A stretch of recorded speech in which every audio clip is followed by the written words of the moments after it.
السلام عليكم ورحمة الله وبركاته. ازيكم يا حبايبي، عاملين ايه؟ يا رب تكونوا بخير. طبعا كالمعتاد بنبتدي الفيديو بتاعنا بان احنا بنصلي على رسولنا الكريم، اللهم صل وسلم على سيدنا محمد وعلى اله وصحبه وسلم. تاني حاجة بفكر نفسي قبل ما افكركم بان احنا بندعي لاهلنا واخواتنا في فلسطين بان ان شاء الله ربنا ينصرهم وان شاء الله يكبر بخاطرهم يا رب. عاملين ايه؟ اخباركم ايه؟ يا رب تكونوا بخير.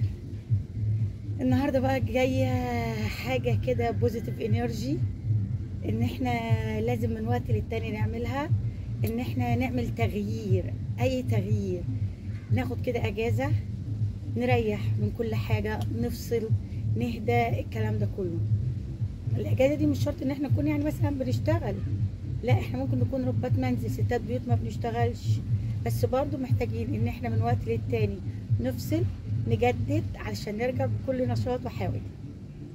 احنا بقى النهارده بكلمكم من مدينة سوما باي في الغردقة، من اجمل اجمل اجمل المدن اللي موجودة في مصر.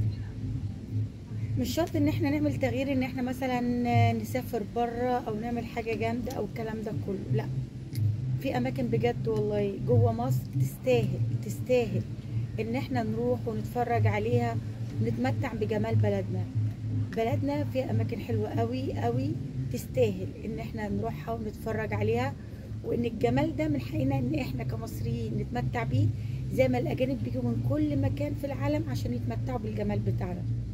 احنا الاولى واحنا الاحق بان احنا نتمتع بجمال بلدنا، عشان احنا كمان اللي بنحافظ على الجمال ده اكتر، احنا اللي بندي دايما للمكان ده هو حقه في التقييم، حقه في الحفاظ عليه، وهكذا.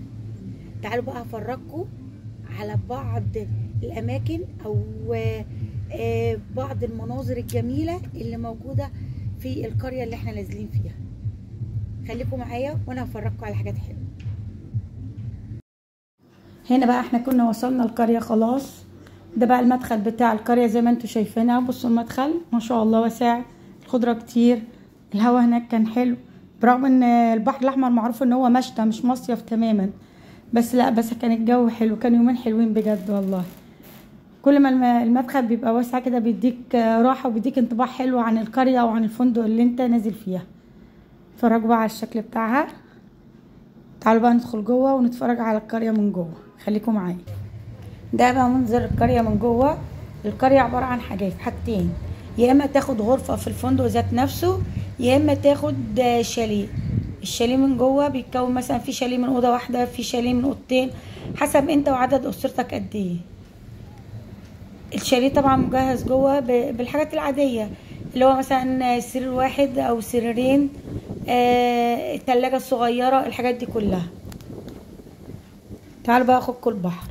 بص بقى، ده الشط بتاع القريه في منتهى الجمال. اصحاب القريه او اللي بيشتغلوا في القريه بيهتموا بنظافه القريه، بجد ناس في منتهى الذوق، ناس كل حاجه عندهم جميله. بصوا كمان بقى كل مجموعه اللي هي السراير بتاعه البحر ليها الخصوصيه بتاعتها، كل واحد في حاله، مفيش حد ليه دعوه بالتاني، محدش بيتدخل في شؤون التاني، ودي بجد حاجه نادره. تعالوا بقى افرجكم على البحر من قريب.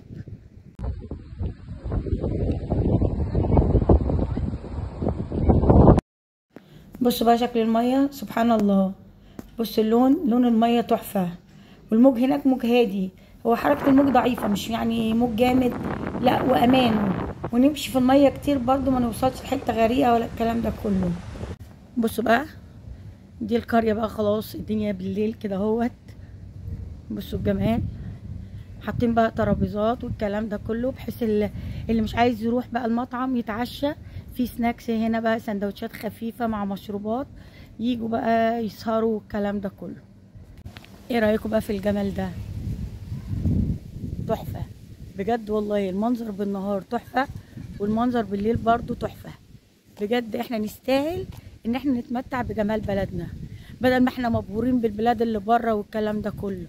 احنا بلدنا فيها اماكن حلوة كتير جدا، جميلة جدا، سبحان الله، جمال ما بعده جمال، يستاهل ان احنا نتمتع بالجمال ده.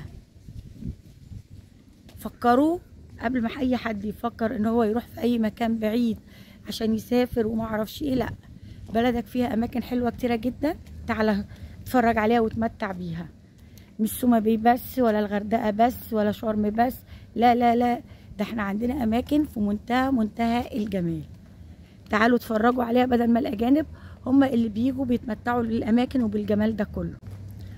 في النهايه بقى بتمنى ان الفيديو بتاعي يكون عجبكم واداكوا حماس زياده ان احنا نيجي ونتفرج على كل المدن الساحليه والسياحيه اللي عندنا في مصر. عندنا في بلدنا اماكن حلوه كتيره قوي تستاهل ان احنا بدل ما نقول ده بره في معرفش اماكن جميله، لا، انت عندك في بلدك اماكن اجمل واجمل واجمل، اماكن طبيعيه، اماكن نظيفه تستاهل ان انت تتمتع بيها وتشوفها. فكروا وتعالوا اتفرجوا على الاماكن الحلوه دي. تستاهل بقى ولا ما تستاهلش؟ ها، ايه رايكم؟